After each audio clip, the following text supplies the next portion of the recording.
நண்பர்களுக்கு வணக்கம். 35 நாள் கழிச்சு 850 கிலோமீட்டர் ஓட்டிட்டு நம்மளோட எருமகடா இன்றைக்கி ஃபஸ்ட்டு சர்வீஸ் போகுதுங்க.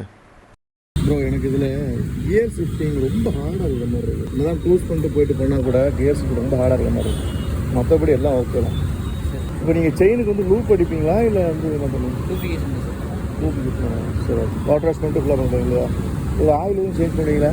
ஆமாம் சார், ஃபஸ்ட் சர்வீஸில் ஆயில் சேஞ்ச் பண்ணுற மாதிரி ஆயில் ஃபில்டர் சேஞ்ச் பண்ணுவாங்க. ஸோ உங்களுக்கு ஜென்ரல் சர்வீஸ் வந்து ஃப்ரீயாக வரும் சார்.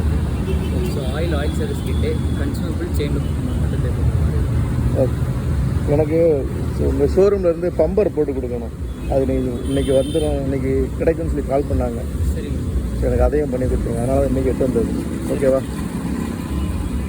ஸோ என்னென்ன பண்ணணும்னு சொல்கிறத நான் சொல்லிட்டேன். அப்படின்னு பார்த்தேன். இன்னொன்று என்னென்னா, கியர் வந்து சம்டைம்ஸ் சேஞ்ச் ஆகும்போது இந்த டிஸ்பிளேயில் வந்து கியர் இதாக மாட்டேங்குது. எல்லா டீட்டெயிலையும் சொல்லியாச்சு. வளைச்சி ஃபோட்டோ எடுத்துட்டாரு. சர்வீஸ் எப்படி வருது அப்படின்றத நான் அப்டேட் பண்ணுறேன்.